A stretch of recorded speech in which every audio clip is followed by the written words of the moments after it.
بجد المرهم ده بقيتي تستخدميه للتجاعيد والتصبغات؟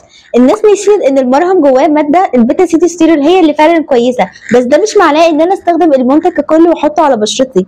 بصراحه لو عندك تجاعيد او تصبغات اخر حاجه انصحك بيها هي المرهم ده. عرفتوا ده مين؟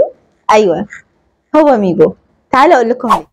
ميبو بيحتوي على ماده اسمها البيتا سيتوستيرول، ودي ماده نباتيه مضاده للالتهابات ومرطبه، قادره انها تفتح بشرتك وتعالج التصبغات والتجاعيد طبعا، لانها بتحفز خلايا الفايبروبلاست المسؤوله عن تكوين الكولاجين والهيالورونيك اسيد، وكمان بتساعد على التئام الجروح عن طريق انها بتحفز خلايا الجلد انها تتجدد بشكل اسرع، وبالتالي ده مفيد في حالات الجروح او الحروق او ما بعد الليزر او التقشير. احنا ما اختلفناش، بس تعالوا نبص سوا بصه اقرب على مكونات مرهم ميبو اللي بتحطيه على بشرتك ده. ميبو بيحتوي على ماده البايكلين، ودي ماده مضاده للاكسده حلوه جدا. كمان بيحتوي على شمع النحله او البيز واكس، ودي ماده ملطفه وجميله ومهدئه جدا للبشره. بس كمان بيحتوي على زيت السمسم، وده عنده قابليه عاليه جدا انه يسد المسام ويعمل لك حبوب ويملي لك بشرتك حبوب بالمنظر ده. دايما انه موجود في شكل مرهم لانه بيستخدم للجروح والحروق علشان يفضل اطول وقت ممكن على الجرح ويعمل حاجز دهني تقيل، وده اكبر دليل ياكد لك انه مش مناسب ابدا للبشرات خاصه الدهنيه. طب السؤال هنا، ليه ما اجيبش منتج في شكل جل او لوشن ويناسب بشرتي ويكون فيه برضه الماده الفعاله الحلوه دي؟ هرد عليكي كفورميليتور وهقول لك ان الماده دي ثباتها بيتاثر جدا لو مش موجوده في وسط دهني،